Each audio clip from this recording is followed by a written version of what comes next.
Get higher, baby. Get higher, baby. Get higher, girl.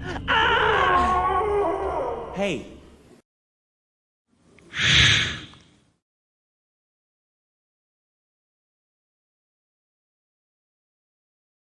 Hello, everyone, and welcome to Knights of the Pages Library. We are a little podcast dedicated to reviewing audiobooks. I am Bo Knight, and with me, as always, is my brother Ryan Knight.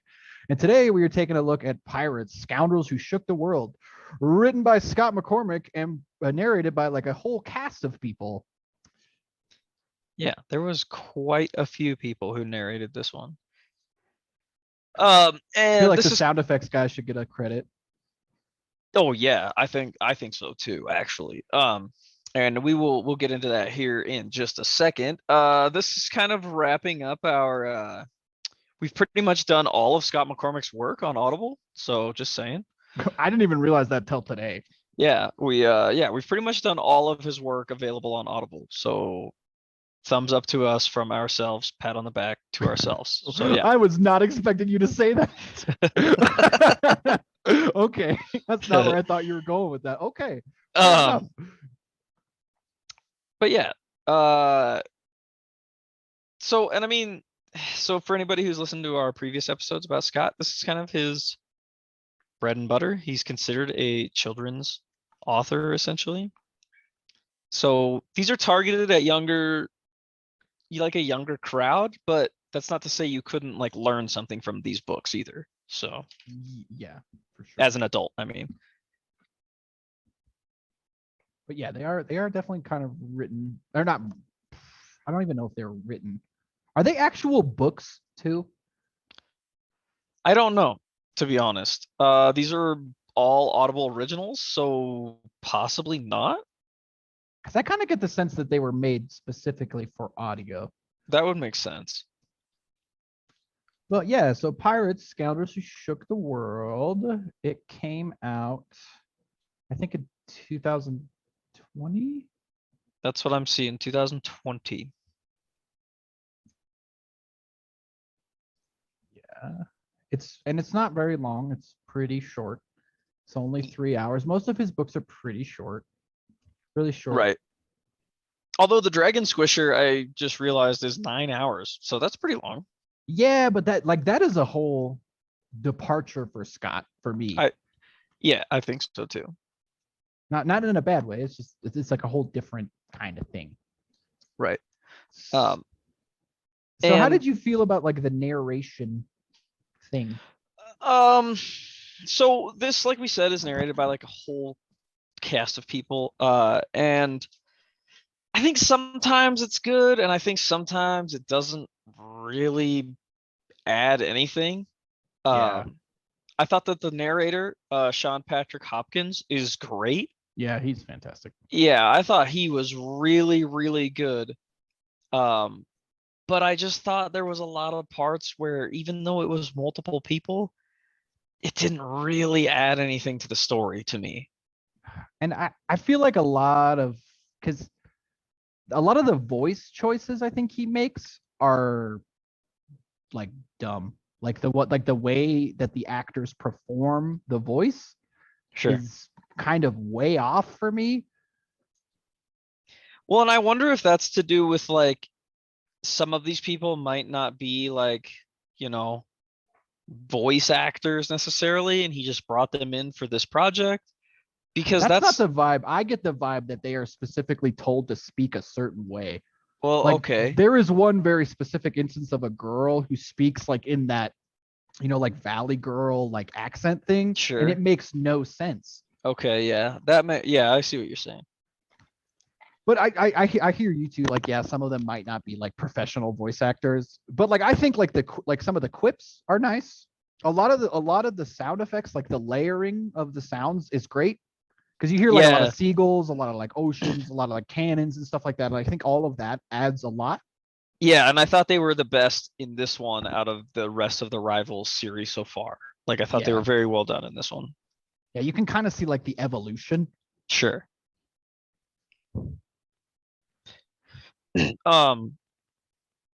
So the like the genre of this book, even though it's just listed on Audible, I'm pretty sure it's just listed under like, yeah, it just says children's audiobooks. That's a little deceptive, to be honest.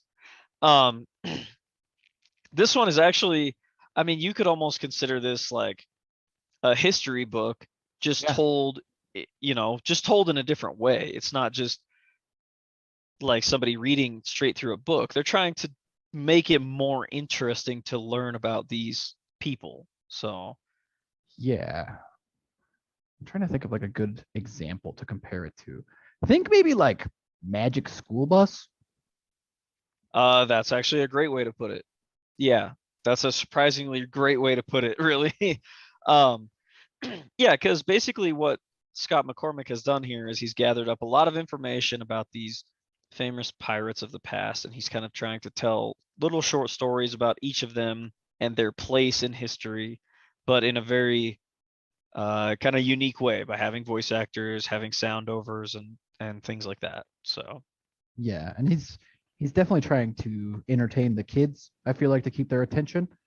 sure, and I think there's nothing wrong with that. Like I would say, if you could get a kid to sit down and listen to this, and they're entertained and they learn something, I mean, I think that's incredible, really.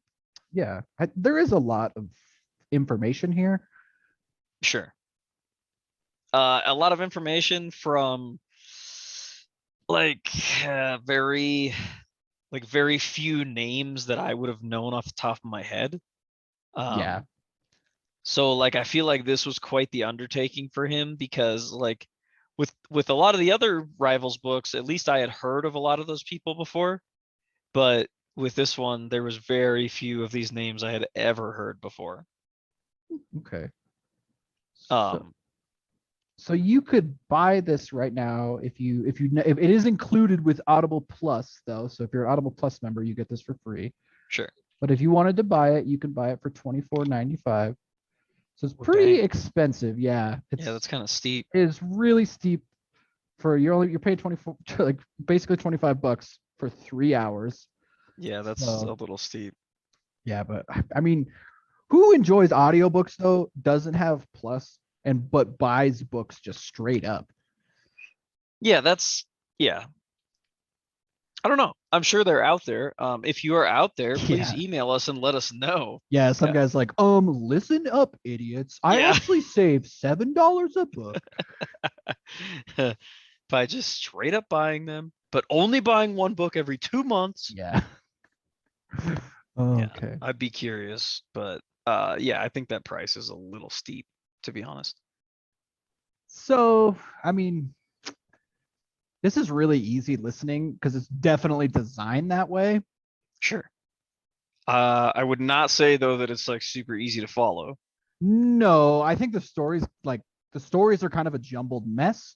I agree. And I'll get into that a little bit more later because I kind of take a little bit of the issue with the way that Scott decides to present like facts about being a pirate and then like kind of his depiction of the characters. Like Right. I feel like they don't mesh very well. Sure. But yeah, I would agree with that. It's kind of pretty hard to follow in some parts, Yeah. as we will get to, I'm sure. So, what do you think? Would you recommend this to a child to listen to, or like someone in like maybe like middle school? Uh, so I will say that out of the 3 Rivals books so far that we've done, this was my favorite production value wise, but my least favorite like content wise, I guess. Okay. I just think like, and I'm not saying that it was like a bad choice on his part, but for me, like kind of like you said, the individual stories were pretty hard to follow. There was and these things were not like small things that they're focusing on in the book, but like I had very little interest in the characters themselves. So I found myself appreciating how well produced it was as far as like the sound effects and the little jokes in here and there. Like I thought that stuff was good, but I'd bet that a middle schooler might listen through this whole thing and not come away with much actual information. You know what I mean? Yeah. I don't think there really isn't a lot of information here other than like what things were called. Sure. But that's kind of it, because there's I think this one is like my second favorite of the Rivals. I like the first one the best. Yeah, I would say I like the first one the most. Which you didn't even like it that much.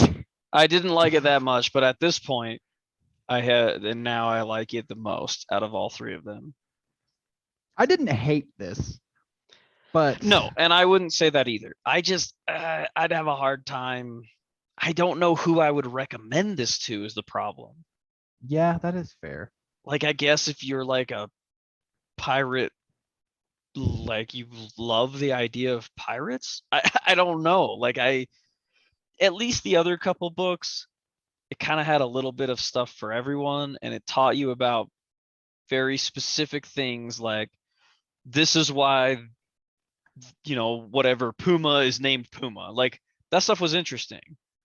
But for this, I was just kind of like, I mean, yes, these are important events that he's talking about, but some of it I was just kind of like, okay, like it's not super interesting, I guess. Okay, that's fair.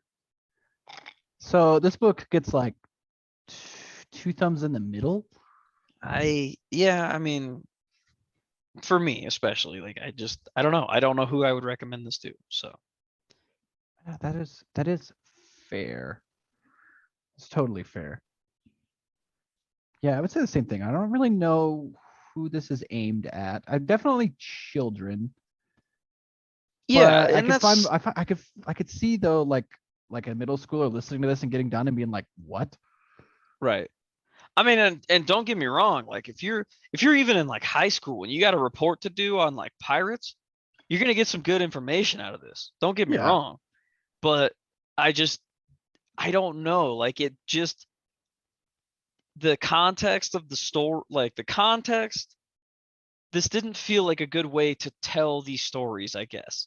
Like in a very like joking kind of way, I guess. Yeah, and that's kind of the thing that I kind of take a lot of issue with. It's like that pirates are brutal murderers. Like it doesn't, but it didn't seem that way. Like it's kind of like lighthearted and jokey. Right. But I feel like pirates kind of deem a more mortal tone than that. I agree. Yeah. Like it's not necessarily something to take so lightly, I guess. Like it's pretty serious. And so I really take issue with like basically every like pirate captain story that we listen to. Like the voices that they choose are so silly.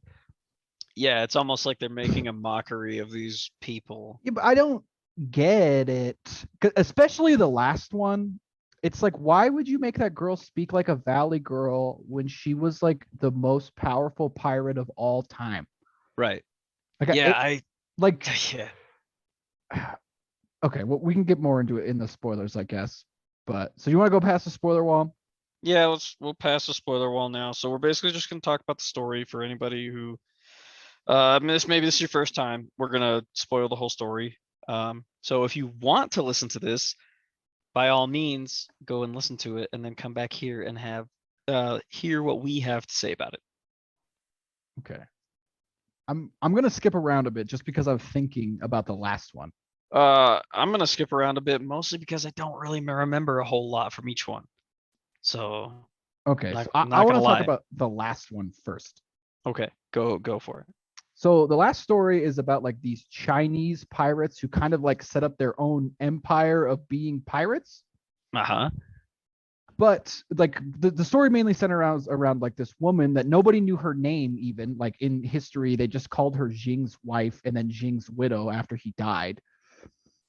But I feel like they kind of make like he's trying to be like, oh, this lady needs more credit, like she was a really powerful person. But then he proceeds to mock her by the voice that he chose. Yeah, I agree with that. it just like undercuts the whole tone of it because she sounds so silly. Yeah, I agree with that. And I also agree, like, I kind of thought at this point, I was like, because he writes it in as like the character is like upset by the fact that nobody knew her name. But it's like, don't you think that was also good for her that nobody knew who the fuck she was, so Yeah. she could actually get away with all of these things and nobody would be able to find her? Yeah. And their story like basically revolves around like Chinese people not wanting to trade with, they call them the barbarians, like the English. And so it's like basically whenever there's trade restrictions, pirates thrive. And that's like basically what it's just like. It's like this massive pirate faction that had like more ships than the Chinese Navy had, kind of dealing with the Chinese government is like basically what this whole story is about. But yeah, I and just that's think the tone is so off though. right. And that's fine. Like that stuff is good material. But yeah, I just thought the way it was presented was just kind of weird. Like, Yeah, I don't. They and could it have had almost her more serious, and it would have made it so much better. well, and I guess that's where this is weird for me because this is probably like this is interesting to me. Yeah, However, because like it was almost making a mockery of it and not taking it very seriously, I lost interest really quickly. yeah, it is hard to pay attention. Yeah, they talk about like brutal things like these pirates, if they captured other sailors, they would nail their feet to the floor and beat them until they died. But it's treated as like a joke. Like it's pretty Yeah, serious. that's what I mean. That's where I had a really hard time with this one. Okay, I'm done with this one. That's yeah, yeah. I just don't like the way that like literally the most powerful pirate of all time was portrayed. And I never even knew about this. I didn't even realize that there was like pirates in China. Well, and I mean, obviously, yeah, there's probably pirates all over the world because it's a pretty lucrative but dangerous business, I'm assuming. Um, but like, so is it the first one where the guy is the rich guy who becomes a Mhm. pirate? Okay, so again, they make a total mockery of this guy, and Which maybe pisses me off actually. well, that's what I mean. So maybe a little more like on the nose because yeah, it said that this guy like had no idea what he was doing when he became a pirate and stuff like that. However, it's like very clearly this guy was not a joke. He No, was not a joke. he wasn't like a bumbling idiot like they portray him Exactly. as. Exactly. Yep. Because we wouldn't even know who he was if he was a moron. Yeah, you know why? Because the rest of them would have killed him immediately. Yeah. Like you would never have known his name if he was as dumb as this book tries to make him out to be. So Yeah. Yeah, I don't know why they like give him that voice. It's all the voice, dude. yeah, It's and I like the think you're voice right. they decide to use for like the main protagonist of each story is so odd. And they Yeah. even undercut Blackbeard to me with like that weird like Blackbeard that they do. It's it's like this is like one of the most deadly pirates of all time, known for his ruthlessness. But you give him Mhm. like a nice mocking little jingle every time he speaks. That's and I think that's why I just had a hard time with this book. Like I'm not saying that the context of this book is bad. I'm not saying that the I think the production of this book is very good. I don't even think that the voice acting was bad. I just don't think they should have all been put together. Yeah, I agree. I don't think that the context fits the the tone is all. Hmm. Yeah, And like I mean I don't really have a whole lot to say about all the stories. Like they basically are it's a collection of stories that like we said it's about some of the most famous pirates or the most like notorious pirates in the world. And the things that they did to either get notorious or like maybe history changing like events. But I just didn't find myself that interested in them because of like the mocking tone of the the way it's told. yeah. I'm trying to even remember like what the next story was like about the two women pirates. Yeah, I think so. Which is weird because like halfway through that story, he like takes a divergent path and like talks about one of their husbands for pretty much just as long as he talks about the women, Right. which is Yep. really weird to me. I agree. Because he sets it up as like, oh man, I'm gonna talk about like most notorious female pirates of all time. We're like, oh cool, it's gonna be cool, but then it like just ends up talking about her husband anyway. Yep. Yeah, because most of the story is like what her husband did, right? Up until the point where he dies. And then she takes over. Yeah, and then yeah, but, I mean, he Which- kind of explains most of that away. It's like, ooh, pirates are outcasts. Nobody really knew much about them. Yeah, but is this the story where she gets pregnant and then they go to like some foreign country, she has the baby and they both abandon it in that country? This is not things you joke about. That's Yeah. not funny. You know what I mean? Yeah, that is I pretty mean- serious. I guess I gotta give Scott credit for even trying, but I just like when I heard that I was like, excuse me? Like this is not funny material. That's not funny at all. So I just had a really hard time getting over the fact that this was such serious material that they were trying to take so not serious. Yeah. Yeah, I don't. Yeah, you don't make like a joking thing about the Holocaust. So Right. yeah. Exactly. Exactly. That's just it though. Like you don't take something that is very serious, like no matter how you spin it. Like, yeah, that's fine. You think there could be jokes made about pirates, but it's not a laughing matter, like at all. Yeah, yeah, it's not funny. Like, pirates weren't funny. Right.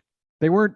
Yeah, yeah, it just makes me mad that like it makes it seem like they're all stupid. Or like the next story where they're just aggressively French. Like that's their personality, is aggressively French. Right.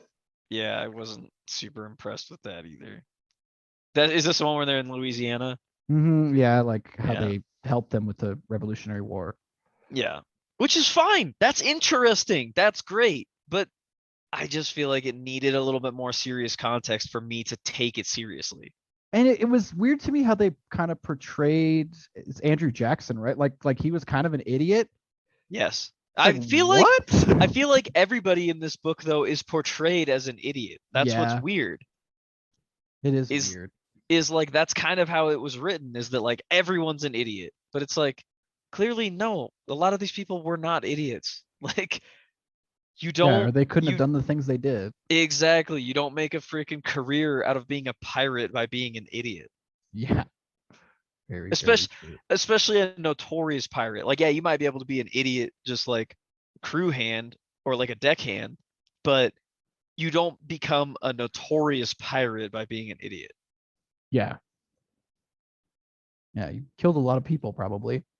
Right. Exactly. And a lot of the things that they got, like when they would board ships and take their stuff, they would either like kill everyone on board and burn the rest of the ship, or sink it in some other means, Or or just take the ship. yeah, or just take it. Yeah, there's not a lot of things to laugh at.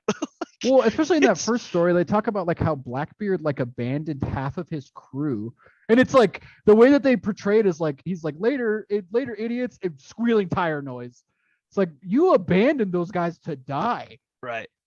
Yeah, I this mean, is luckily that very guy comes back and serious. saves them, but it's like what, like you don't do squealing tire sounds like when you're abandoning your crew of like over 200 men.